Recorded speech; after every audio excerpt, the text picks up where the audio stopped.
이제 고등학교를 올라갑니다. 네. 중학교 3학년의 시간을 보내고 난 다음에 어쨌든 고등학교를 올라가게 될 텐데, 이 고등학교 올라가서 어떤 선택을 해야 되고, 사실 가장 중요한 건 지금쯤 어떤 고등학교를 선택해야 되지라고, 다음 주에 이제 시작이잖아요. 이번 주부터 이제 시작이 되니까 어떤 고등학교를 선택하고 어떤 고등학교를 쓸 것이냐에 대한 고민들이 좀 크실 것 같아요. 오늘 강의를 통해서 그 부분에 대해서 좀 깔끔하게 정리를 하고, 조금 긴 시간 동안 준비할 수 있는 시간이 분명히 있으니까 그 시간 동안 제대로 준비해서 의미 있는 고등학교 생활이 되었으면 좋겠다라고 이야기를 해봅니다. 고등학교 1학년한테 입시라고 하는 것은 상당히 어려운 이야기인 건 분명한 것 같습니다. 사실은 교육적 고등학교 지금 학생들을 둘러싸고 있는 가장 어려운 문제들은 입시를 둘러싸고 있는 여러 가지 조건들이 생각 외로 빠르게 바뀌고 있다라고 하는 사실입니다. 거기에서 우리가 어떻게 하면 뭔가를 준비한다라고 이야기할 때도 어떤 걸 준비를 해야 되지, 이런 혼선도 분명히 있고, 또 그것으로부터 내가 원하는 정보를 빼내야 된다라고 하는데 듣기만 해도 어려운 것, 이야기들이 너무 많아서 고민이 좀 많으실 거라고 생각을 합니다. 거기에 대한 이야기들을 좀 해보도록 하겠습니다. 일단 대단히 단순하게 생각을 해보면, 우리가 입시에 대해서 고민할 때 제일 중요하게 고민해야 될 부분은 뭐냐면 입시의 본질이 무엇이냐라고 하는 겁니다. 교육정책은 끊임없이 바뀌어가고 있고요. 매 순간순간 바뀌어가고 있고, 또 내 아들 내 딸이 또 이제 지금 중학교 3학년이 본인이 고등학교를 진학하고 대학을 진학하겠다라고 생각했을 때 뭔가 바뀐다라고 이야기하는 이야기를 되게 많이 들어요. 근데 누군가가 옆에서 뭔가 바뀐다라고 이야기를 할 때 우리가 귀가 살짝 팔랑귀가 되어서, 특히나 이제 자녀 문제라고 생각을 하면 그 부분에 있어서 자꾸 팔랑귀가 될 수밖에 없는 부분은 분명히 있거든요. 근데 거기에서 흔들리는 순간 입시는 생각보다 쉽게 무너집니다. 왜냐하면 잘못된 정보들이 되게 많거든요. 그리고 잘못된 정보라고 하는 것들 중에서 가장 대표적인 게 부분적인 정보예요. 그러니까 특정 어떤 파트를 좀 많이 부각시켜 놓은 정보들을 통해서 내가 뭔가 입시를 준비하겠다라고 생각하면 이 본질이 무너지는 경우들이 되게 많거든요. 그래서 우리가 자녀들의 입시에 대해서 이야기를 할 때 제일 고민하고 제일 많이 생각해야 될 부분은 뭐냐면 다른 어떤 것보다 선발하는 대학이 무엇을 하고 있는지를 고민하셔야 돼요. 그러니까 정부 정책이 어떻다, 내지는 나에게 이러이러한 정보를 주는 사람들이 어떻다라고 이야기를 하는 거, 그 다음에 한 단계 더 나가서 이제 초록창에 부모님들이, 학생들이 막 검색해서 알게 된 정보들, 그 정보들을 100% 신뢰하는 순간 입시는 조금 위험해집니다. 그러니까 우리가 봐야 할 본질 가장 주된 정보는 뭐냐면 대학은 뭐라고 하고 있지? 라고 하는 부분이에요. 대단히 안타깝게도 교육정책이 많이 바뀌고 있고, 그 많이 바뀌는 교육정책 때문에 어렵다, 힘들다, 불편하다, 모르겠다, 복잡하다 라는 이야기들을 엄청 많이 하거든요. 근데 제가 되게 단순한 이야기를 드린다면, 지금까지 대학이 생긴 이래로 지금까지 대학은 한 번도 학생을 선발하는 기준을 바꾼 적이 없습니다. 교육정책은 바뀔 수 있는데요, 대학이 선발하는 기준은 단 한 번도 바뀐 적이 없어요. 그걸 뭐라고 이야기를 하냐면 입시의 본질인 거죠. 스피릿이라고 이야기를 할 수가 있습니다. 이 스피릿에 대해서 이해를 하면 사실 생각보다 쉽게 입시를 준비를 할 수가 있습니다. 더더군다나 지금 중학교 3학년 학생들, 예비고1 학생들은 입시가 생각보다 간단해지고 있는 거거든요. 그렇게 생각하시면 됩니다. 그렇다면 이 스피릿이 뭔지를 이해하는 게 되게 중요합니다. 입시의 본질이라고 하는 것이 무엇이지? 대학이 바꾸지 않는다라고 하는 그 선발 기준은 뭐지? 라고 이야기를 하면 정말 단순합니다. 그건 어떤 학생을 뽑느냐라고 이야기를 하면 대학이 선발하는 기준 딱 하나밖에 없거든요. 우수한 학생을 선발하기를 원합니다. 근데 이 우수함이라고 하는 기준이 문제가 하나 있어요. 왜냐하면 제가 여기 서서 부모님들하고 학생들한테 자, 우수한 학생을 선발합니다 라고 이야기를 하면 학생들 그리고 학부모님들 머릿속에 떠오르는 우수함이라고 하는 단어가 놀랍게도 사람마다 달라요.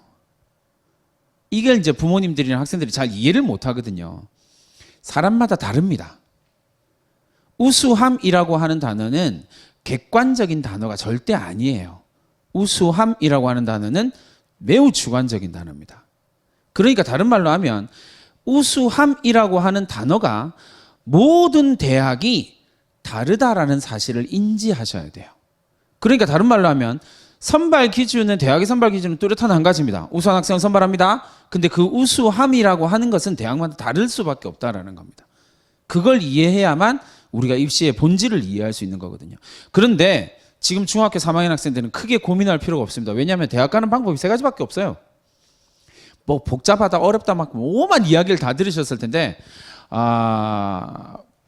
본질적으로는요. 대학을 갈 수 있는 방법이 루틴이 세 가지밖에 없다라는 걸 이해를 하시면 돼요. 되게 단순하죠. 그러니까 그 세 가지 방법 중에 내 아들 내 딸이 내가 어떤 걸 준비해야 되지? 나는 어떤 게 장점이 있지? 난 뭘 잘하지? 나는 그 세 가지 방법 중에서 어떤 강점이 있지? 를 찾아내시는 게 본질입니다. 되게 단순합니다. 왜냐하면 입시라고 하는 것은 내가 잘하는 걸로 가거든요.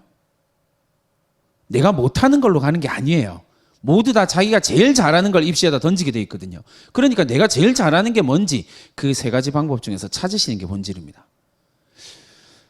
수능입니다. 요즘에 말도 많고 탈도 많고 앞으로 이제 어떻게 될지 예측 불허의 이야기가 전개될 수능입니다. 정시, 그 다음에 내신, 그 다음에 학생부 종합전형. 이 세 가지 패턴입니다. 근데 냉정하게 말하자면 정시랑 내신은 공통점이 있습니다.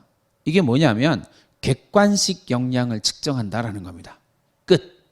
그러니까 입시에 있어서는 지금 중학교 3학년 학생들의 입시 혹은 뭐 중학교 1, 2학년 학부모님도 학생들도 오셨을 수 있으니까 중학생들의 입시, 초등학교는 완전히 다른 이야기가 펼쳐질 거니까 고교학점제 때문에 완전히 다른 이야기가 펼쳐질 거거든요. 그러니까 지금 중학생들의 입시에서는 대학을 가는 방법이 두 가지라고 생각하시면 돼요. 하나는 객관식 역량이 뛰어나거나 아니면 객관식으로 표현할 수 없는 어떤 역량을 갖고 있거나 이 두 가지라고 생각하시면 됩니다. 지금 현재의 상태를 이제 잘 고민을 해보시면 어떤지가 선명하게 나올 겁니다. 지금 2023학년도 그러니까 지금 고등학교 2학년 학생들입니다.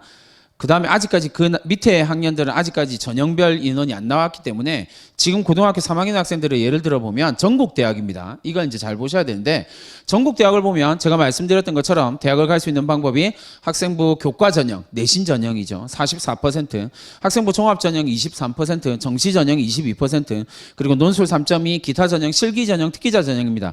실기 전형, 특기자 전형, 논술 전형은 세 가지 실기, 기타 전형으로 분류되는 실기 전형, 특기자 전형, 그리고 논술 전형, 요 세 가지는 정부가 이제 몇 년 전부터 없애겠다라고 이야기를 했고 점점 줄어들고 있습니다. 그러니까 가면 갈수록 더 줄어들 거예요.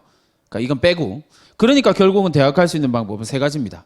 실제로 지금 중학생들한테 서울 상위권 대학, 주요 대학에서 논술 전형이 조금 10% 정도의 비율을 차지한단 말이에요. 그러면 이제 지금 중학생한테 너 논술을 준비해야 돼 라고 이야기를 하지만 현실적으로는 문제가 있죠. 왜냐하면 올해 성균관대학교 논술, 약대 논술 경쟁률이 666대 1이었습니다. 그러니까 안 쳐다보는 게 맞아요. 지금 고등학교 2학년 학생들은 쳐다봐야죠. 여러 가지 방법 중에 하나니까. 그러나 지금 중학생이라면 거기에 대한 고민하실 필요 없습니다. 1, 2학년 고민하실 필요 전혀 없습니다. 고민 안 하는 게 맞습니다. 그리고 전년도에 논술 전형 최고가 인하대 의대였거든요. 328대 1이요. 의대 빼고 난 다음에 제일 높았던 게 전년도에 연세대 화공생명이요. 127대 1이요. 그러니까 고민하실 필요가 없어요. 숫자도 적기도 하고요. 어쨌든 지금 중학생들한테는 대학 가는 방법 세 가지. 근데 내신이 아주 뛰어나거나 아니면 수능을 잘 보거나 아니면 그것도 아니라면 학생부 종합 전형으로 가거나 이 세 가지 중에 하나란 말이에요. 근데 문제가 되는 건 뭐냐면 이건 전국 대학이요. 전국에 있는 모든 4년제 대학을 봤을 때는 이렇다라는 이야기고요. 수도권에 서울에 있는 주요 대학 14개 정도를 정리를 해보면 이렇게 나옵니다. 완전히 다른 이야기가 나와요. 그러니까 여기서 중학생들이 대학을 가기 위해서 어떤 대학을 가는지에 대한 첫 번째 중요한 갈림길이 나옵니다. 첫 번째 중요한 갈림길은 뭐냐면 내가 지방에 있는 거점 공립대를 목표로 할 거냐, 제주도니까 제주대학을 목표로 할 거냐, 아니면 그게 아니라면 서울에 있는 주요 대학을 목표로 할 거냐. 요 두 가지 트랙이 나오게 되거든요. 이 두 가지 트랙 가운데서 빨리 정하셔야 됩니다. 왜냐하면 이 두 가지 트랙 가운데서 가장 크게 차이가 뭐냐면 앞에 전국대학 학생부 교과 전형 44%, 그러나 서울에 있는 주요 대학 학생부 교과 전형 12%. 완전히 트랙이 다르다고요. 길이요. 그러니까 이걸 정확하게 인지를 해야만 내가 제대로 준비를 할 수 있게 된다라는 겁니다. 그러니까 서울에 있는 주요 대학을 갈 것이냐 아니면 지방거점국립대를 갈 것이냐 투 트랙으로 정리를 해서 그 투 트랙에 따라서 준비할 게 완전히 달라지거든요. 지방에 있는 거점국립대 같은 경우는 제주대학 같은 경우만 하더라도 학생부 교과와 학생부 종합이 큰 차이가 나지 않습니다. 전국에 있는 지방 거점국립대들 거의 비슷하거든요. 그러니까 서울에 있는 주요 대학을 간다라고 이야기를 했을 목표로 한다라고 이야기를 하면 완전히 다른 이야기가 준비가 되어야 된다라는 겁니다. 그러니까 거기서 가장 큰 첫 번째 갈림길이 나오게 됩니다. 내가 지금 중학교 3학년입니다. 난 서울에 있는 주요 대학을 갈 건지 지방거점국립대를 갈 건지에 대한 목표를 일단 선명하게 만들어놔야 내가 지금 준비할 것이 선명하게 나온다라는 이야기입니다. 그 부분에 대한 고민을 해두시면 되겠고요. 그 다음에 두 번째 문제가 되는 건 이 질문입니다. 학생부 교과 전형이 왜 전국 단위에서는 44%인데 서울에 있는 주요 대학에서는 11%지? 4분의 1로 줄어든 거잖아요. 왜 이런 일이 생기지? 라고 이야기한다면 서울에 있는 주요 대학에서 학생부 교과 전형이라고 하는 것은 올해가 지금 2023년도잖아요. 근데 2021년도 지금 고3들 빼고 2020년 수능까지 2020년 모집까지 서울에 있는 주요 대학에서 학생부 교과 전형은 7%, 6%, 7%대에서 왔다 갔다 했습니다. 10%가 절대 넘지 않았었거든요. 왜냐하면 서울에 있는 주요 대학의 입장에서는 학생부 교과 전형, 내신 전형이라고 하는 것은 별로 메리트가 없는 전형이에요.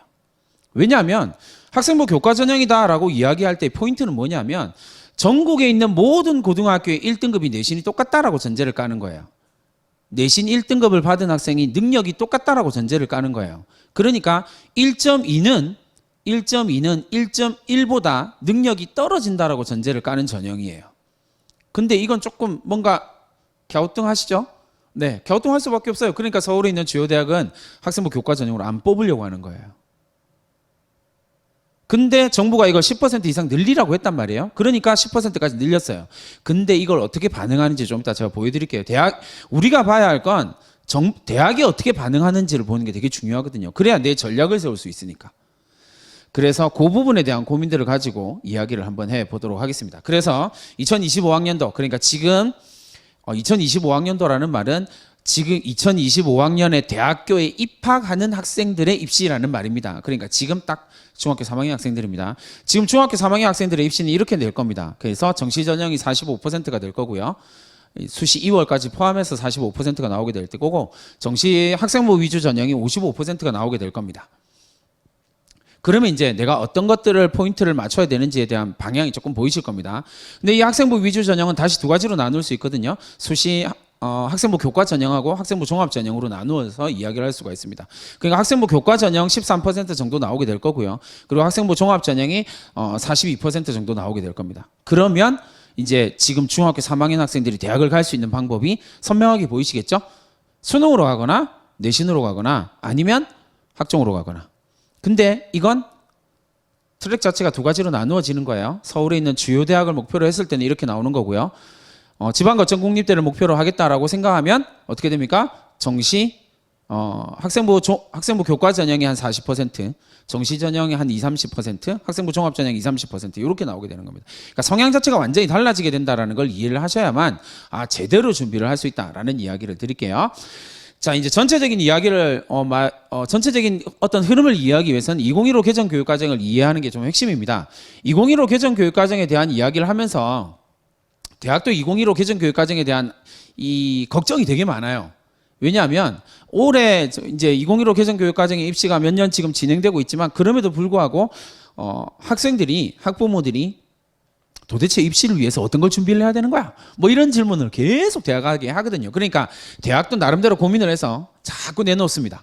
그러니까 오늘 제가 되게 중요한 거 하나 알려드리는 겁니다. 여러 가지 알려드릴 텐데 그중에 첫 번째 거 방금 투 트랙으로 준비를 하셔야 됩니다. 트랙 중에 하나 결정하셔야 됩니다. 라고 하는 거. 두 번째가 뭐냐면 지금부터 입시를 공부를 하셔야 돼요. 제발 어디서 들은 이야기로 하지 마세요. 그건 반드시 실패합니다. 그러니까 어디서 들은 이야기 가지고 우리 아들 우리 딸내미 입시는 이렇게 할 거야. 실패. 그 어디서 들은 정보를 조합해서 이상한 결론 내고 그렇게 실패해서 우는 학부모님도 지금도 보고 있어요. 전 지금도 학교에서 고3들 상담하고 있거든요. 정시 성적표 들고 와가지고 덜덜덜덜 떨면서 저한테 얘기를 해요. 제가 뭐라고 하냐면 그 학생한테 너 정시 안 된다고 쓰지 말라고 이거 이렇게 하라고 작년에 제가 그렇게 이야기했던 놈이거든요. 전 정시예요. 저를 버리고 간 놈. 그리고 수능 완전히 바닥을 치고 선생님 재수를 해야 될 것 같아요. 그걸 또 한 번 더 해야 되는. 그러니까 어디서 잘못된 정보를 듣고 입시를 결정하는 순간 그런 일들이 계속 반복해서 나타날 수밖에 없는 거예요. 그러니까 지금부터 공부를 하시는 겁니다. 고등학교 들어가기 전이니까 내가 해야 할, 학부모님들이 해야 할 가장 중요한 거 공부. 그래서 정확한 데이터, 정확한 정보. 누가 발행하는 거예요? 대학이 발행하는 거예요. 그걸 보셔야 돼요. 대학이 선발하니까. 그러니까 대학이 발행하는 겁니다. 서울대가 발행한 거요. 고교생활 어떻게 할까요? 가이드북. 선택 과목 어떻게 할까요? 그 다음에 학생부 종합전형은 뭔가요? 책 3권. 별로 두껍지 않습니다. 아주 얇습니다. 그러니까 그냥 대학 홈페이지에 들어가면 다 있거든요. 다운 받으셔서 공부하세요. 엄청 거창한 공부하실 필요 없습니다. 한 번만 읽어보시면 돼요. 뭐 이게 막 대놓고 막 파고 들어서 아니요. 자녀문 1명 보낼 거니까 그렇게 거창하게 공부 안 하셔도 돼요. 한 번만 읽어보시면 됩니다. 읽어보세요. 그리고 잘 모르시잖아요. 그럼 EBS에 Q&A 올리세요. 아니면 진학 상담실 이런 데 올려서 이게 뭔가요? 알고 싶어요. 아니면 아까 영상에서 사전 영상에서 보셨지만 입시 Q&A 같은 영상 만들어 놓은 거 있거든요. 그런 거 보면서 이건 일이 말을 하는구나 라는 걸 이해하시고 방향성을 잡는 게 되게 중요합니다. 대학이 말하는 게 되게 중요하거든요. 어차피 선발은 대학이 선발하는 거니까 그 부분에 대한 이해를 좀 해주셨으면 좋겠고요. 2015 개정교육과정에 대한 이해를 하는데 이 2015 개정교육과정의 핵심이 뭐냐면 다른 건 다 똑같아요. 사실 큰 차이 없거든요. 뭔가 대단한 걸 뭔가를 하는 것 같지만 실제로는 고등학교 생활에서 그렇게 차이가 나지 않습니다. 다만 가장 본질적으로 차이가 나는 건 뭐냐면 이거 하나입니다. 선택 과목이 생겼다라는 거예요. 근데 지금 고등학교 1학년, 2학년, 중학교 1학년, 2학년 학생들은 고교 학점제를 조기 시행하겠다 뭐 이런 이야기 들으면서 막 어마어마한 불안감들이 생기고 어떻게 되는 거야? 막 찾아다니면서 난리 치잖아요. 조금 죄송한 이야기지만 지금 중학교 1, 2, 3학년, 특히 3학년은 이미 논외니까 조기 시행은 중학교 1, 2학년에 해당되는 거니까 중학교 1, 2학년에 고교 학점제 때문에 입시와 관련해서 생기는 변화는 제로입니다. 없습니다. 그러니까 중학교 1학년, 2학년 학생들은 입시에 대해서 입시에 관한 한 고교 학점제가 전혀 상관없다라는 거. 그렇게 생각하세요. 그렇게 고민하실 필요가 없는 거거든요. 어쨌든 시행은 지금 초등학교 6학년부터 시작되는 거니까. 그렇다면 지금 중학교 1학년, 2학년한테 가장 이슈가 될 만한 건 뭐냐면 고교학점제와 관련해서 선택 과목이 늘어나게 된다는 사실입니다. 그러니까 선택 과목이 늘어나는데 이 선택 과목은 지금 2015 개정 교육과정에 들어올 때랑 큰 차이가 없습니다. 그러니까 별로 신경 안 써도 된다는 거죠. 자, 2015 개정 교육과정에서 가장 핵심적인 것 선택 과목이라고 있습니다. 학생이 과목을 선택을 할 수가 있는데 이 선택한다라고 이야기를 할 때 문제가 되는 게 뭐냐면 3가지를 선택을 할 수 있단 말이에요. 3가지 과목군을요, 덩어리를. 첫 번째는 일반 선택 과목군이 있고 두 번째는 진로 선택 과목이 있고 세 번째는 전문교과라고 하는 게 있습니다. 전문교과 2는 직업계 고등학교 이야기니까 얘는 빼고 전문교과 1입니다. 전문교과 1은 고등학교에서 배울 수 있는 가장 어려운 과목이라고 생각하시면 됩니다. 예전 2009 개정 교육과정에서 특목고에서 가르치던 과목을 지금 일반계 고등학교에서 개설할 수 있도록 돼 있거든요. 개설해도 됩니다. 근데 현실적으로 개설하기가 매우 어렵겠죠. 선생님들이 공부를 새롭게 해야 되거든요. 이해되셨죠? 그러니까 우리가 관심을 가져야 될 건 일반 선택, 진로 선택밖에 없는 겁니다. 근데 이 일반 선택이다, 진로 선택이다라고 이야기를 할 때 왼쪽이 일반 선택 과목이고요. 이 일반 선택 과목이다라고 이야기하는 거의 포인트는 딱 하나라고 생각하시면 됩니다. 수능 과목입니다. 그러니까 내가 수능 볼 과목을 선택하는 거니까 이건 사실 큰 문제가 없습니다. 그죠? 내가 수능 볼 과목을 학교에서 선택해서 들으면 되는 거니까 끝. 고등학교 올라가서 내가 어떤 과목을 수능 볼 건지를 배우면서 선택해도 되니까 이건 별로 문제가 없습니다. 문제가 되는 건 진로 선택 과목입니다. 왜냐하면 일반 선택 과목은 2009 개정 교육과정에서 학생들이 수능을 보기 위해서 선택을 했어야 했거든요. 그러니까 이건 큰 차이가 없는 거예요. 2015 개정 교육과정의 핵심은 이겁니다. 진로 선택 과목에 있습니다. 근데 이 진로 선택 과목이 지금 보시면 수학 과목군, 과학 과목군, 사회 과목군을 이렇게 3가지를 나누는데 국어도 있고 영어도 있고 예체능도 있고 다 있어요. 근데 입시에서 관련해서는 저 세 가지 과목군이 가장 중요하기 때문에 세 가지만 보여드리는 겁니다. 이 세 가지 과목군의 진로 선택 과목이 문제가 있는데 그게 뭐냐면 이렇게 생각하시면 됩니다. 이 진로 과목은 크게 네 가지의 과목군으로 다시 분류가 됩니다. 이 진로 선택 과목은 진로 안내, 실생활 적용, 심화 과목, 융합 과목 이렇게 네 가지의 종류로 다시 나누어집니다. 그러니까 딱 이름을 들어봐도 느낌이 오시죠? 대학은 두 가지를 매우 좋아하고요. 두 가지를 매우 싫어합니다. 모든 대학의 입학처장이들이요. 뭐라고 했냐면 2015 개정 교육과정에서 학생이 어떤 과목을 선택하는지에 대해서 철저하게 평가하겠다라고 이야기했습니다. 그러니까 다른 말로 하면 여러분들이 지금 중학교 3학년 학생들이 예비 고등학교 1학년이 돼서 고등학교 1학년에는 전국이 똑같은 과목을 배워요. 공통 과목을. 그러니까 거긴 선택 과목 제로. 1학년에서 2학년 올라갈 때 이제 선택 과목을 선택을 해야 된단 말이에요. 언제쯤 하냐면 1학기 끝날 때쯤 대부분의 고등학교가 선택을 합니다. 그러니까 앞으로 한 8개월 정도 남은 겁니다. 그 기간 동안 내가 2학년에 올라가서 배울 선택 과목을 선택을 해야 되는 거예요.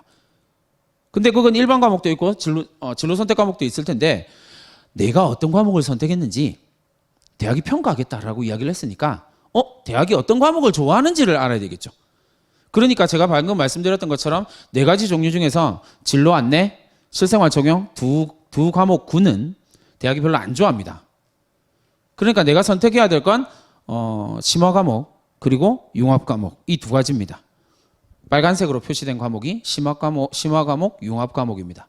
그러니까 고등학교 올라가면 내가 저런 과목들을 선택하는 것이 되게 중요하다라는 이야기가 되겠죠. 왜냐하면 대학이 우수하다고 평가할 가능성이 높은 과목이니까. 그렇다면 내가 지금 우리에게는 대학도 되게 중요하지만 고등학교도 어떤 고등학교를 선택하는지도 되게 중요할 거 아니에요. 그러니까 부모님들이 하셔야 할 일은 뭐냐면 내가 진학하기를 원하는 이제 우선순위 쓰셔야 될 거 아니에요. 1순위, 2순위 다 써야 되잖아요. 그때 쓸 때 그 고등학교의 홈페이지에 들어가면 그 자료실에 교육과정표라고 하는 게 있어요. 교육과정표라는 게 있는데 그 교육과정표를 다운받으셔서 이 과목을 비교를 해보시는 겁니다. 어느 정도 개설되어져 있는지를 확인하셔야 됩니다. 고등학교 선택에 되게 중요한 포인트 중에 하나거든요. 어떤 과목을 개설하고 있느냐.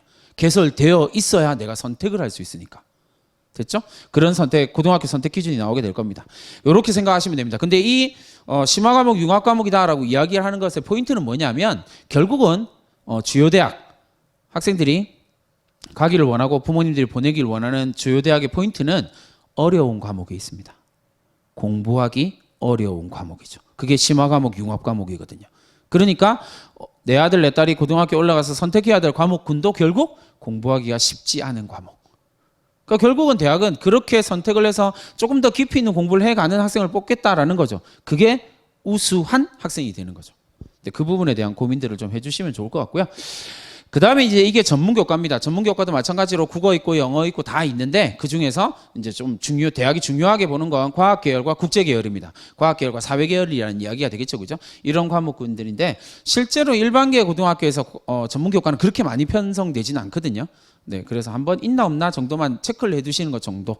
그리고 조금 오해가 있으실 것 같아서 전문교과가 개설됐다라고 해서 우수한 고등학교라고 평가하지는 않습니다. 전문교과가 개설되어 있다라고 해서 교육과정 자체가 되게 괜찮다라고 평가하지는 않습니다. 그걸 수강하는 학생들의 숫자라든지 뭐 다양한 것들이 좀 있거든요. 그래서 그런 부분들을 염두에 두시고 해보시면 좋을 것 같고요. 이제 서울대에 대한 이야기 조금 해보도록 하겠습니다. 이게 서울대를 제가 말씀드리는 이유는 서울대가 입시에 관해서 뭔가 꿈틀하잖아요. 그러면 서울대 이외의 주요 대학들이 그 꿈틀한 걸 따라갑니다. 그게 2년 정도 걸리거든요. 그러니까 서울대가 어떤 입시에 관한 어떤 액션을 취하면 그 서울대 이외의 주요 대학들이 그 액션을 따라하는데 한 2년 정도 걸립니다. 그러니까 왜 뭐 몇 명 가지도 못하는 서울대를 이야기를 하냐면 이게 2년이나 3년 뒤에 서울에 있는 주요 대학에 쭉 퍼질 거거든요. 그러니까 지금 중학교 3학년 학생들한테 딱 입시를 준비할 때 딱 이렇게 될 겁니다. 그러니까 이제 알려드리는 겁니다. 서울대가 올해 지금 고등학교 2학년들이 입시를 하게 되는 지금 내년 입시에서 엄청난 폭탄 선언을 하나 했거든요. 작년에 뭘 했냐면 서울대를 오려면 이제 학교 생활을 성실하게 해야 됩니다라고 선언을 했어요. 정시 아시죠? 수능 점수 100%로 선발하던 그 수능 전형, 정시 전형에서 서울대가 정시 이외의 것을 반영하기로 했습니다. 정시에서 수능 성적 이외의 것을 반영하기로 했거든요. 그걸 이제 지균과 일반으로 나눈 거예요. 수시 지균은 다들 아실 테니까, 지역 균형은 아실 테니까 넘어가고 정시 지역 균형을 만드는 거예요. 근데 이제 이 정시 지역 균형을 어떻게 만들기로 했냐면 이렇게 만들기로 했습니다. 정시 지균에서 전형 요소를 살펴보니까 수능 점수가 60점 반영이 되고요. 교과 평가라고 하는 놈이 40점이 반영됩니다. 그 다음에 이게 정시 지균 말고 정시 일반으로 넘어가게 되면 어떻게 되냐면, 정시 일반은 수능에서 2배수로 선발하고요. 수능 1단계에서 수능 점수로 2배수로 선발하고, 그 다음에 수능 점수 80점 주고요. 교과 평가 20점을 주기로 했습니다.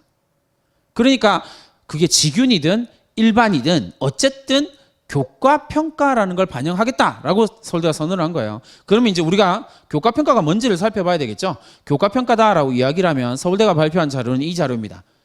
포인트는 뭐냐면, 맨 마지막에 평가 내용이 뭐냐면 학생부 종합전형의 교과 학습 발달 상황을 평가하겠다라는 겁니다. 학생부 전체를 평가하는 게 아니라 학생부에서 교과 학습 발달 상황만 보겠다라는 겁니다. 근데 그 교과 학습 발달 상황은 세 가지로 구성이 되거든요. 하나는 교과 이수, 너 어떤 과목 선택했니? 두 번째는 그 과목을 선택한 거에서 성취도가 어떠니? 그 다음에 세 번째로는 그 과목의 교과 선택은 어떠니? 라고 하는 세 가지 항목으로 구성되어 있거든요. 그렇다면 요 세 가지 항목들에 대해서 서울대가 평가를 하겠다라고 이야기했는데, 그걸 전체를 다 하면 결국은 뭐냐면요, 학생부 종합전형을 축소해 놓은 거예요. 교과 평가라고 하는 것이 뭐냐면 학생부 종합전형을 축소해 놓은 전형이라는 거죠. 그러니까 정량적인 평가인 수능 위주 전형에서 정성적 평가인 학생부 종합전형의 축소판을 도입을 한 거예요. 포인트는 뭐냐면, 너 고등학교 생활 똑바로 해라라는 겁니다. 그걸 평가하겠다라는 거죠. 왜요? 전체적인 전형으로 봤을 때 고등학교 생활에 대한 평가가 없는 전형이 정시가 가장 대표적이죠. 고등학교 생활에 대한 평가가 없거든요. 그러니까 정시 전형이라든지 객관식으로 들어오는 전형에 있어서는 이 학생이 고등학교 생활을 어떻게 했는지에 대한 평가가 불가. 근데 서울대는 공교육을 지켜야 된다라고 하는 입장에서 이런 방식을 도입을 한 거죠. 고등학교 생활을 제대로 하지 않은 학생은 선발하지 않겠다라는 메시지를 선명하게 던진 겁니다. 그 부분을 이해를 하셔야 되는 거예요. 근데 여기서 하나 더 봐야 될 게 있습니다. 너 어떤 과목 들었니? 도 좋아요. 근데 이제 부모님들이나 학생들이 가장 헷갈려하는 게 뭐냐면 저 두 번째 겁니다. 교과 성취도. 내신 성적 이렇게 생각하는데 뭐라고 돼 있냐면 서울대 발표한 자료 그대로입니다. 기초교과 영역 및 모집 단위 관련 교과 성취도를 보겠다가 아니고 그 다음에 뭐가요? 성취도의 우수성을 보겠다라는 겁니다. 근데 제가 앞에서 말씀드렸죠. 우수하다라는 단어는 주관적인 단어라고 이야기를 했습니다.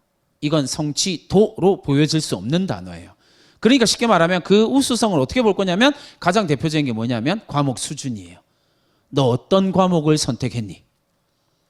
이거의 포인트라는 거죠. 예를 들어서 난 어려운 과목인 미적분을 선택해서 2등급을 받았습니다. 아니고 쉬운 과목인 확률과수 통계를 선택해서 1등급을 받았습니다. 서울대는 누구를 뽑고 싶을까요?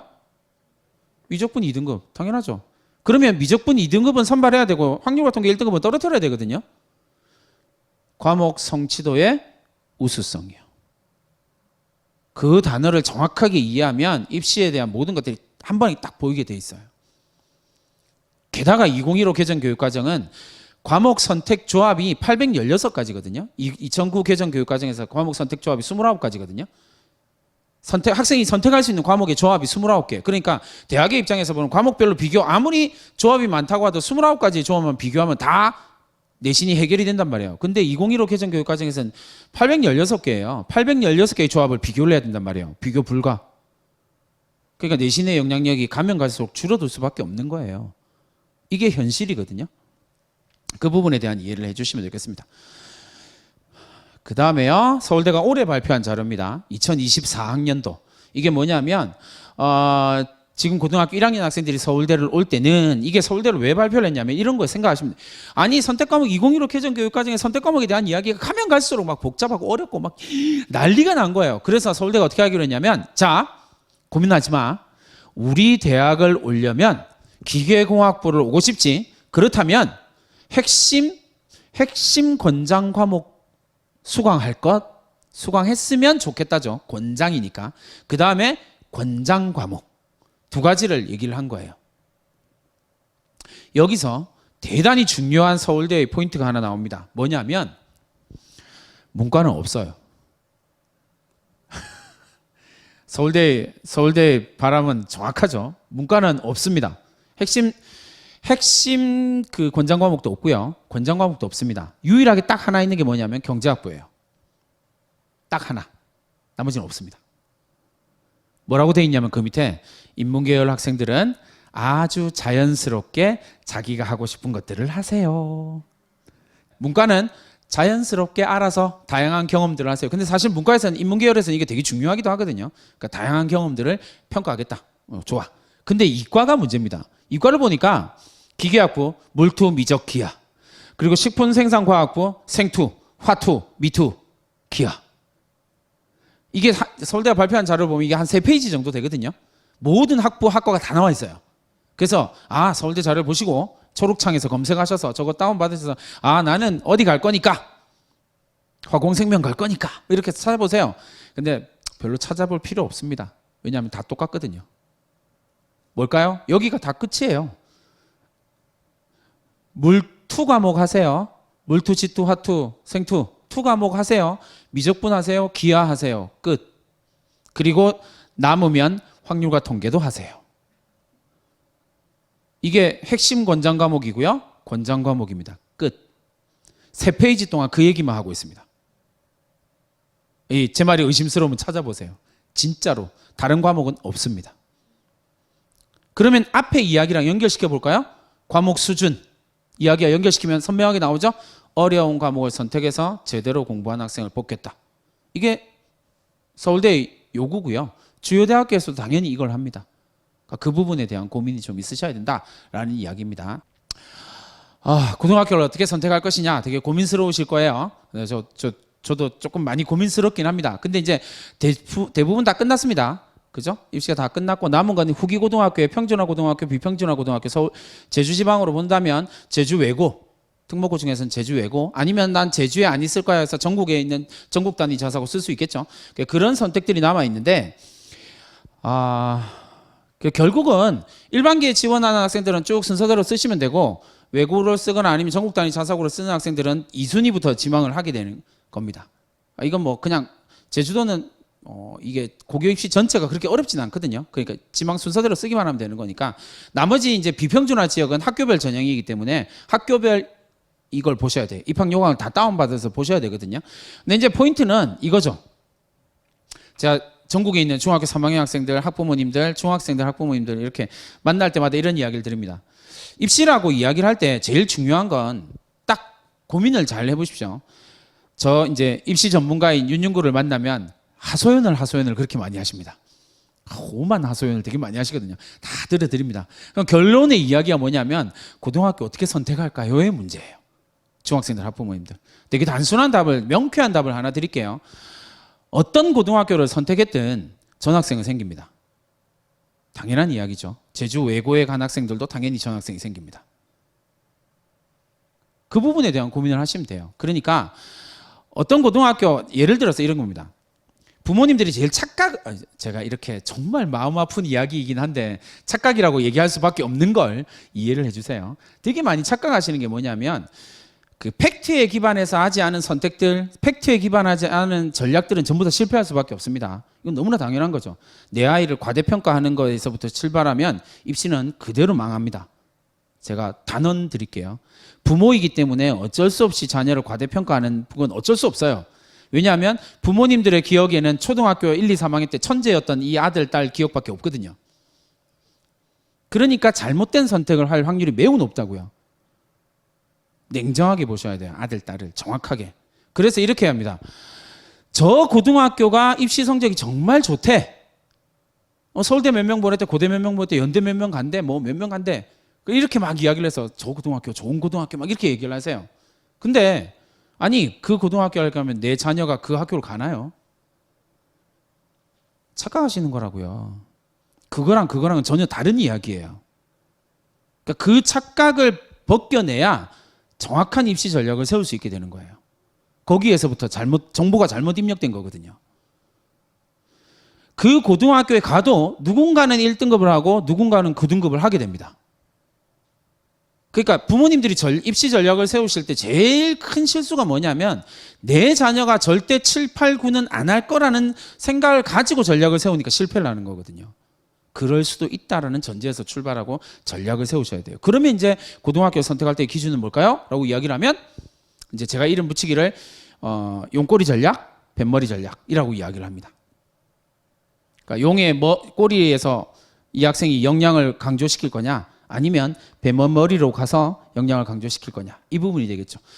제주도로 이야기를 하면 이제 비평준화 지역에 대한 이야기가 되겠네요. 비평준화 지역에서 이제 입시 성적이 좀 괜찮은 고등학교가 몇 개 있잖아요. 찾아보니까 몇 개 있더라고요. 그래서 이렇게 몇 개 있잖아요.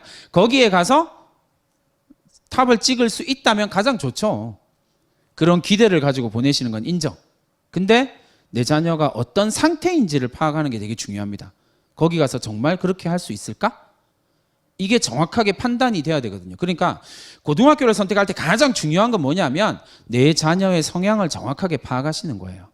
용꼬리 전략에 어울리는 학생이 있고 뱃머리 전략에 어울리는 학생이 있거든요. 이건 학생의 성향에 따라 달라질 수밖에 없습니다. 그걸 이해를 하셔야 돼요. 그러니까 예를 들어서 경쟁을 매우 즐긴다라고 이야기를 하면 그 경쟁을 즐기는 아이는 대체로 용꼬리 전략에서 성공적인 케이스를 많이 만들어냅니다. 반면에 자존감이 조금 낮은 아이들이 있어요. 자존심이 아닙니다. 자존감이 조금 낮은 아이들의 특성은 어떠냐면 다른 사람들의 인정과 지지를 요구해요. 그러니까 스스로 이렇게 그 셀프 리스펙트가 잘 안 되면 다른 사람의 리스펙트를 기대하거든요. 그러니까 다른 사람의 대체로 둘째가 조금 이런 성향이 강하거든요. 그러니까 다른 사람들의 인정과 지지가 되게 중요해요. 근데 이런 학생을 용꼬리 전략이랍시고 입시 성적이 좋은 고등학교를 보내버리잖아요. 그러면 그 학생이 거기서 막 헤매다 보면 존중감을 가지질 못해요. 그러면 이 학생이 가지고 있는 가능성 모두 묻혀버리거든요. 그러니까 자존감이 조금 낮아서 인정과 지지에 강하게 반응하는 아이들은요. 뱃머리 전략을 쓰셔야 돼요. 일반계 고등학교, 성적 조금 안 좋은 고등학교 상관없으니까 거기 보내서 존중받을 수 있는 기회를 주는 거예요. 선생님한테 존중받을 수 있는 기회. 그러면 이 아이가 목숨 걸고 공부를 하기 시작하거든요. 그러니까 그 성향을 정확하게 파악을 해야 어떤 고등학교를 선택하느냐에 따라서 성공과 실패가 갈라지게 된다는 겁니다. 고등학교 입시에서 가장 중요한 포인트입니다. 내 자녀의 성향은 어떻지? 라고 생각을 해주세요. 그럼 이제 고등학교 선택했고 이제 수능으로 갈 수 있겠죠. 수능이다라고 이야기를 할 때는 이제 중학생 학부모님들이 제일 많이 오해하시는 게 뭐냐면 수능이라고 이야기를 하면 수능 위주 전형이 점점 늘어난다라고 생각을 하세요. 저도 깜짝 놀랐거든요. 안 늘어납니다. 서울에 있는 주요 대학만 지금 정부가 명령을 내려서 서울에 있는 주요 대학 16개 대학에 해당해서 정시를 40% 이상 늘리라고 한 거고 다른 대학은 정시 기준이 없어요. 그러니까 지방의 거점 공립대는 40%가 뭐예요? 지금 20, 30%에서 왔다 갔다 하고 있거든요.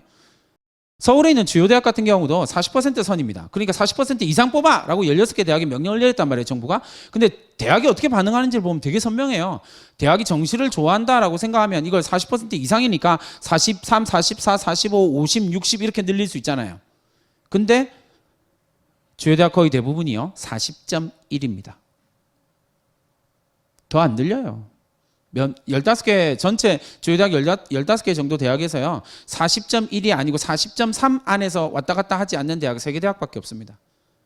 42, 43 대학이 한 3개 정도 있거든요. 나머지는 40점, 건국대학교 40.0, 서울대학교 40.1, 40.1, 40.1, 40.2. 야, 너희 40.2가 뭐야? 좀 쪽팔리게. 40.3.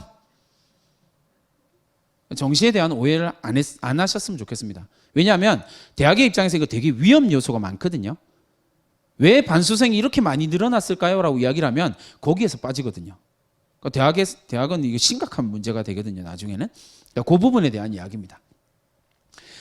정시는 실질적으로 지금 중학생들에겐 지금 고등학교를 올라가려고 하는 학생들한테는 현실적으로 매우 힘든 모양이긴 합니다. 왜냐하면 너무나 강력한 반수생들, 재수생들이 있거든요. 올해 수능이 되게 어려웠다라고 이야기를 하잖아요. 근데 재수생, 반수생들한테는 별로 그렇게까지 어렵지 않았었거든요. 그러니까요. 재학생들한테만 어려운 거거든요, 이게. 근데 내년 수능은 어떻게 되나요? 라고 이야기를 하면 내년 수능은 지금 난이도보다는 조금 더 어려워질 거예요. 왜냐하면 올해 수능이 최상위권 변별이 안 되거든요. 이게 조금 이제 정시 원서 쓸 때부터 심각한 문제가 생기기 시작할 거거든요. 변환표준 대학이 이제 변환표준 점수 갖다 붙이고 막 이게 필터링 하기 위해서 쌩 난리를 칠 거거든요. 왜냐하면 최상위권 변별이 잘 안 돼요. 그러면 조금 더 어려워질 수밖에 없는 문제들이 좀 생기거든요. 욕은 욕대로 다 먹겠지만 어쨌든 변별을 해야 되니까 그 문제가 생길 수밖에 없는 구조라는 걸 이해하셔야 됩니다. 왜냐하면 올해 재수생이 13만 명이거든요. 13만 명의 재수생이 있거든요. 근데 그 중에 상당 부분이 상위권 재수생들이에요. 이거죠. 수능의 성적표를 딱 놓고 보니까 수능 표준 점수 전체를 놓고 보니까 재수생과 재학생을 딱 전체 데이터입니다. 이게 매년 차이가 없어요. 조금씩 차이가 벌어지고 있는 상황이거든요. 왜냐하면 최상위권 재수생이 점점 더 많아지고 있는 상황이니까. 이걸 이해를 하셔야 돼요. 그러면 국어에서 10점 차이 나고요. 표준 점수가 수학에서 10점 차이 납니다. 그럼 전체에서 20점 차이고요. 전체에서 20점 차이라면 재수생들이 스카이 라인을 쓰고 있다. 정시로 스카이 라인을 쓰고 있다라고 보면 재학생들은 건대 라인을 쓰고 있다는 이야기거든요. 그만큼 차이가 나요. 근데 그 부분에 대한 이해를 좀 해주셔야 됩니다.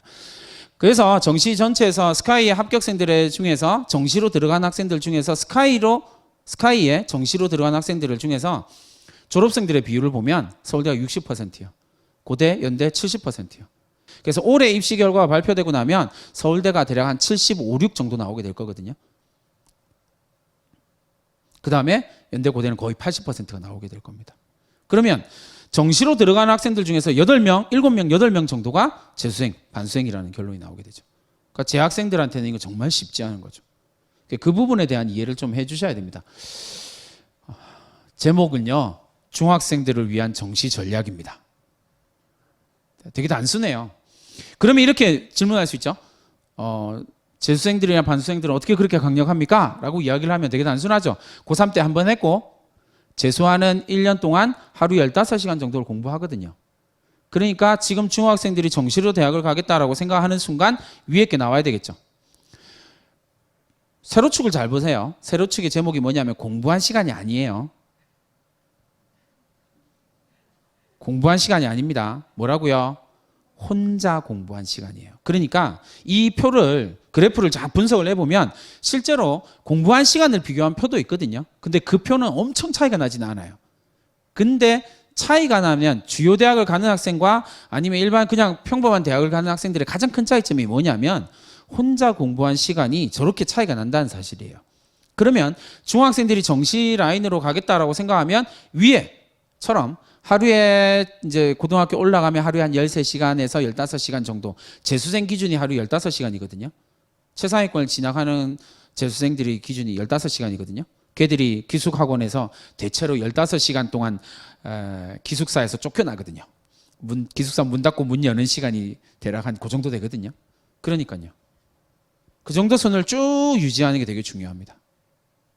최고의 전략이죠. 하루 15시간 공부할 수 있냐 없냐. 근데 현실적으로 고등학생이 학교 수업 듣고 과제하고 학원 다니고 또 중간중간에 학교 행사하고 현실적으로 좀 어렵죠. 그러니까 재학생들이 상위권 대학을 주요 대학을 진학하는 비율이 낮을 수밖에 없는 거예요. 이게 아까 제가 스카이만 보여드렸지만 실제로 상위권 주요 대학 15개 대학 쭉 놓고 보면요. 그 주요 대학 15개에서도 재학생의 비율은 30% 초반. 올해는 20% 중반 정도 나올 거예요. 올해가 조금 좀 매우 심각한 문제가 좀 있기 때문에 그렇게 되거든요. 그리고 재수생의 비율은 전체 주요 15개 대학 전체의 평균을 봐도요. 재학생들은 계속 하락하고 있습니다. 40%, 45%에서부터 지금 2020년 입시까지 해서 대략 35%요. 올해는 20% 중반. 그럼 반대로 졸업생들의 비율은 점점 늘어나고 있다는 이야기가 되겠죠. 그걸 이해를 하셔야 된다라는 이야기가 되겠고요. 그래서 이 말이 나옵니다. 15시간, 14시간, 15시간 지속적으로 절대적인 공부량 자체가 늘어나야 된다라고 하는 거. 근데 여기서 포인트는 뭐라고요? 혼자 공부한 시간이요. 두 번째는요. 좀 안타깝게도 제가 많은 중학생, 요 근래 또 특히나 이상하게 요 근래 중학생들을 좀 많이 만나거든요. 중학생들을 만나는데 중학생들이 공부를 어떻게 해야 되는지 잘 모르더라고요. 깜짝 놀랐어요. 그렇죠? 공부법에 대해서 공부를 하는 시간이 반드시 필요합니다. 이게 되게 중요한 이야기거든요. 효율적으로 공부하는 방법, 실제로 제대로 공부하는 방법에 대한 공부를 하셔야 돼요. 이 공부가 되게 중요하거든요, 학생들이. 그래서 그 부분에 대해서 부모님들이 조금 조언할 수 있는 부분도 좀 있어야 된다. 학생부 교과 전형에 대한 이야기인데요. 대학 가는 방법 첫 번째 정시에 대한 이야기 말씀을 드렸고요. 그 다음에 두 번째 이제 학생부 교과 전형입니다. 학생부 교과 전형이다라고 이야기를 하면 가장 이 학생부 교과 전형이 가장 강력한 힘을 발휘하는 건 지방거점국립대학교. 지방거점국립대학교 정도 되고요. 제주대학 정도 되면 3.8 정도까지, 내신 3.8 정도까지 지원할 수 있거든요. 대부분 다 그 정도 선은 나오니까 그렇게 생각하시면 좋을 것 같습니다. 어쨌든 그런데 문제가 되는 건 서울에 있는 주요 대학만 딱 놓고 본다면 지방거점국립대는 이게 조금 지역마다 편차가 좀 있긴 한데 지방거점국립대 전체적으로 보면 3점대 중후반 정도면 학과를 선택하지 못하고 가기는 해요. 4점대 초반까지도 있긴 하거든요. 이제 캠퍼스 이렇게 지방거점국립대 캠퍼스까지 가면 5점대도 나오긴 하거든요. 근데 그거 빼더라도요. 전체적으로는 그렇게 나오는데 문제는 서울에 있는 주요 대학의 학생부 교과 전형 같은 경우에 조금 포인트를 잘 보셔야 된다라는 겁니다. 11.8%라고 이야기를 했고요. 대략 지금 중학교 3학년 학생들이 간다라고 하면 13% 정도까지도 가거든요. 근데 문제는 아까 제가 말씀드렸던 것처럼요. 저기 지금 파란색으로 나오는 거 잘 보세요. 건국대학교, 경희대학교, 고려대학교, 동국대학교, 성균관대학교. 파란색으로 되어 있는 게 뭐라고 되어 있냐면 서류라고 되어 있습니다. 전년도에 2021학년도 전형에서요. 2022학년도 전형에서 그러니까 지금 고3들 전형에서는 여기 파란색으로 된 게 서류가 들어가는 게 고대랑 동국대밖에 없었거든요. 고대랑 동국대, 성균관대밖에 없었거든요. 근데 내년 지금 고등학교 2학년 학생들한테는 이게 5개 대학으로 늘어났고요. 지금 고등학교 1학년 학생들한테는 더 늘어나게 될 겁니다. 이게 뭐냐면 아까 제가 서울대학교 정시에서 말씀드렸던 교과평가 같은 형태의 평가가 이루어진다라는 겁니다. 경희대 같은 경우는 가장 대표적이죠. 경희대 같은 경우는 이걸 뭐라고 부르냐면 교과 종합평가라고 부르거든요. 원래 학생부 교과 전형에서는 학생부가 반영된다라고 이야기할 땐 두 가지가 반영됐습니다. 일반적으로 고대가 올해 그거 하기 전까지는 고대가 올해 입시에서 서류 반영한다라고 하기 전까지는 학생부를 반영하는 건 출결 봉사였거든요. 중앙대, 경희대 가장 대표적이거든요.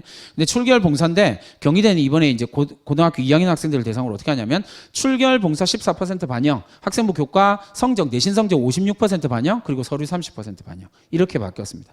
이 서류 30% 교과 종합평가라고 했으니까 아까 서울대 거 생각하시면 됩니다. 학생부 예, 세 가지 항목만 보는 거. 학생부의 교과평가와 관련된 이야기만 보는 겁니다. 학생부 종합전형을 평가하는 방법을 축소시킨 거하고 똑같죠. 그렇게 반영하는 대학이 쭉쭉쭉 이렇게 간다라는 겁니다. 성균관대학교는 조금 독특한데 이때 정성평가 20%는 뭐냐면 아까 말씀드렸던 일반 선택 과목하고 진로 선택 과목이 있었습니다. 성균관대학교는 일반 선택 과목은 내신 그대로 반영. 그 다음에 정성평가는 뭘 반영하냐면 진로 선택 과목만 정성평가를 반영합니다. 그러면 아까 어떤 거 잘 이게 다 연결되는 고리거든요. 아까 말씀드렸죠. 진로 선택 과목은 4가지라고 이야기했습니다. 진로 안내, 실생활 적용, 심화, 융합. 그러니까 성균관대학교는 뭘 보겠다라는 겁니까? 저기서 정성평가 20% 반영한다라고 이야기를 할 때는 과목 수준이 어떤 과목을 선택했는지를 보겠다라는 겁니다.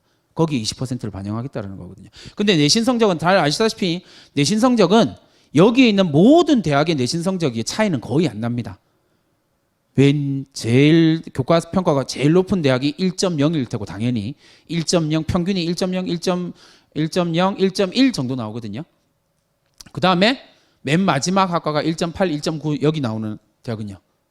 2.0 뭐 마지막까지 하면 2.0 정도 나옵니다. 그러니까 교과 자체가 어마어마한 편차를 보이진 않아요. 그러니까 결국 뭘로 평가하는 거예요? 서류로 평가하는 겁니다. 그러니까 새로운 학생부 종합 전형이 생긴 거예요. 내신 성적을 정량적으로 평가하는 학생부 종합 전형이 새로 생긴 거예요. 그렇게 생각하시면 됩니다. 그러니까 내신 전형이 늘어난 게 아니라고요. 어디 신문 기사 이런 데 보면 내신 학생부 교과의 전형이 늘어나고 막 내신의 중요성이 높아지고 막 이렇게 이야기하고 있단 말이에요. 근데 거기 그런 정보를 접하는 순간 입시는 완전히 다른 길로 가게 돼요. 아니거든요. 그러니까 점점 늘어나게 될 겁니다. 그 부분을 좀 이해를 해 주시면 좋을 것 같고요.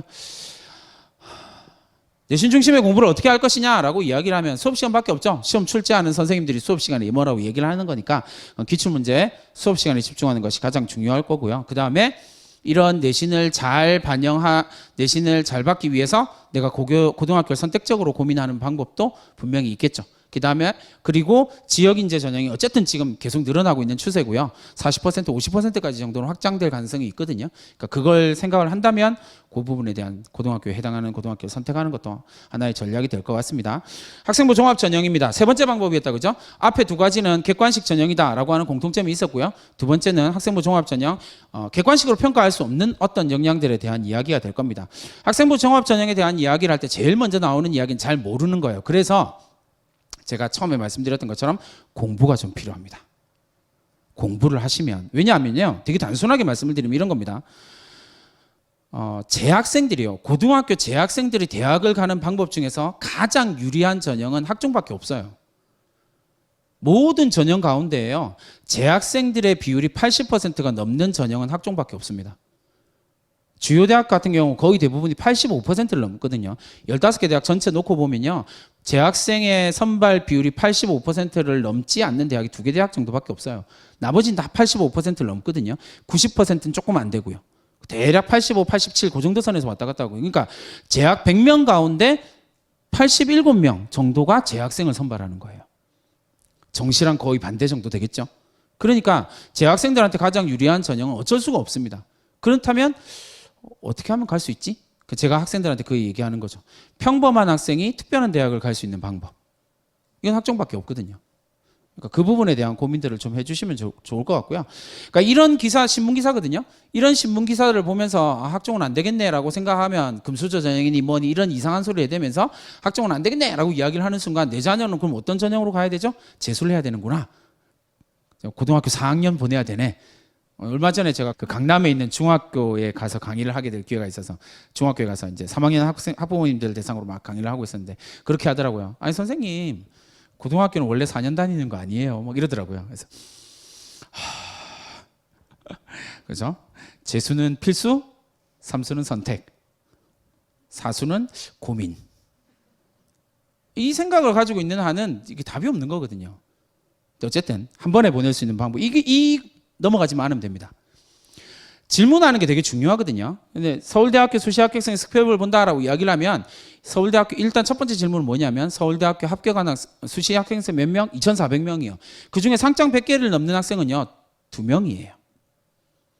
그러니까 2,400명 중에 2명을 보고 저 기사를 쓴 거거든요. 그러니까 거기에 낚이는 순간 내 자녀의 입시가 날아가는 거라고요. 그 부분에 대한 고민을 해주셔야 됩니다. 그래서 전체적으로 보면 이렇게 나옵니다. 밑에 나오는 평균을 보시면 그 고등학교에서 정말 탁월한 학생은 딱 요 정도 나옵니다. 진짜로요. 딱 요 정도 나오거든요. 그러니까 서울대가 진짜 학생을 잘 뽑는 거예요. 근데 어떻게 해? 잘 생각해 보세요. 이거 초록창에 검색하면 똑같이 나옵니다. 매년 보시면 이 숫자가 비슷해요. 되게 신기하죠. 서울대를 지원하는 학생들 16,000명, 학생부 종합 전형으로 지원하는 학생들 16,000명, 그중에 2,400명을 선발하는 거란 말이에요. 근데 매년 평균이 똑같아. 비슷해요. 몇 시간 차이 안 나거든요. 그럼 도대체 그 말은요, 뭘까요? 서울대 교수들이 110명의 위촉 입학사정관들이 모여가지고 자 16,000명의 학생부를 보면서 야 평균 넘었다 빼라, 얘 빼고 얘 집어넣어. 안 해요 그런 거. 그럼에도 불구하고 비슷하게 나온다는 이야기 뭘까요? 뚜렷한 선발 기준이 있다라는 거예요. 그 뚜렷한 선발 기준을 이해하는 순간 우리가 내 자녀를 원하는 대학에 보내는 건 생각보다 어렵지 않다라는 겁니다. 그 뚜렷한 기준, 선발 기준을 뭐라고 이야기하냐면 학생부 종합 전형의 평가 요소라고 합니다. 이건 그냥 대학 홈페이지 들어가면 모든 주요 대학들이요. 그리고 지방거점공립대도 마찬가지입니다. 모든 주요 대학들이 학생부 종합전형 평가 학생부 종합전형 안내 책자를 다 발간해요. 그거 다운받으셔서 원하는 대학을 가서 다운받으셔서 찬찬히 읽어보시면 됩니다. 진짜 친절하게 설명해놨습니다. 그러니까 예를 들어서 학업 역량이다라고 이야기를 하면 아까 말씀드렸던 것처럼 머릿속에 내신 성적이 떠오르는 순간 공부를 안 한 거예요. 왜냐하면 저 학업 역량을 보시면 평가 요소가 한 12가지 정도가 나오거든요. 체크리스트가 나와요. 대학 교수들이 학생부 종합전형을 평가할 때 어떻게 평가할 건지 체크리스트가 쭉 나와요. 그 체크리스트를 보면서 학생부에다가 이 부분을 어떻게 집어넣을까를 고민하시면 돼요. 그게 포인트거든요. 그 평가 요소를 보고 평가하니까. 그러니까 부모님들이 그걸 조금만 공부하시는 순간 이게 아주 가능성 높은 전형이 되는 겁니다. 그 부분을 좀 이해를 해 주시는 것이 필요할 것 같고요. 2015 개정 교육과정에서 학생부 종합전형의 성격이 조금 바뀌게 됩니다. 그래서 교과 성적이 차지하는 비중은 줄어들 수밖에 없고요. 아까 말씀드렸던 것처럼 왜 줄어들까요? 미적분 2등급, 확률과 통계 1등급. 누구 뽑을 거야? 미적분 2등급. 끝. 그러니까 교과 성적이 차지하는 비중은 줄어들 수밖에 없습니다. 그 다음에 정부에서 이야기하는 것처럼 비교과 활동은 줄어들었고요. 그 다음에 교과 활동이 늘어날 수밖에 없는 거죠. 그러니까 서울대뿐만 아니라 주요 대학에서 교과 평가라고 하는 거 자꾸 끄집어놓는 거예요. 학생부에서 교과와 관련된 내용만 평가할 거야 라고 이야기를 할 수 있는 부분이 그 이유예요. 그러니까 고등학교 올라가서 내가 어떤 교과 활동을 통해서 나의 우수함을 증명할 것이냐의 문제라는 겁니다. 대학 이제 2019년에 시작되었던 대입 공정성 강화 방안에 대한 이야기입니다. 이게 이제 기본적으로는 전체를 이제 비교과가 줄어들었다라고 이야기를 할 텐데, 이 비교과가 줄어들어서 학생부 종합전형에서 내신 영향력이 커졌다라는 소리를 하는 사람들은 전부 다 입시를 잘 모르는 사람들이라고 생각하시면 돼요. 왜냐하면 학생부 종합전형의 평가 요소가 줄어들었다라는 이야기는 남아있는 평가 요소의 중요성이 그만큼 늘어났다는 이야기라고 이해를 하시면 됩니다. 그러니까 되게 단순하게 생각하시면 이런 거예요. 부모님들 그런 이야기를 하는 사람한테 이런 질문을 꼭 던져보세요. 학생부에 5학기 동안 기록될 수 있는, 내 자녀를 위해서 기록될 수 있는 글자 수가 몇 자쯤 될까요? 라고 제가 물어보면 대부분 다 많이 말했으면 못 하시더라고요. 대부분 1000자? 2000자? 막 이렇게 얘기를 하세요. 내 자녀를 위해서 5학기 동안 기록되는 글자 수는요 23,000자예요. 평가 요소가 없다고요? 말도 안 되는 소리 하지 마세요. 그건 준비하지 않은 사람들한테나 평가 요소가 없는 거고요. 23,000자가 있는데요, 이 23,000자를 5학기 동안 어떻게 만들 것인지 설계를 하시는 게 되게 중요합니다. 부모님의 역할입니다. 자꾸 애한테 공부하라 그런 얘기 하지 마시고요, 설계도를 같이 만드세요. 그 설계도를 23,000자의 설계도를 만드는 게 되게 중요하거든요. 그 설계도만 있으면 웬만해서는 원하는 대학을 1단계를 통과합니다. 실제로 제가 그렇게 해서 대학을 많이 보내고 있고요. 자, 마지막으로요, 서울에 있는 서울시립대학교를 보여드릴게요. 제가 이제 이렇게 말씀드리고 나면 오만 이상한 짧은 시간에 얘기하다 보니까 조금 제가 좀 막 생략을 되게 많이 했는데, 어쨌든 보세요. 일반고입니다. 다 빼고, 자사고, 특목고 다 빼고요, 일반계 고등학교 학생들만 딱 본 겁니다. 하도 뭐라 이야기를 하셔서 제가 이 자료를 만들어 서울시립대학교의 일반계 고등학교에 합격한 학생들이요, 내신 평균을 보니까 2.63, 2.2, 최종 합격한 학생들이 2.2.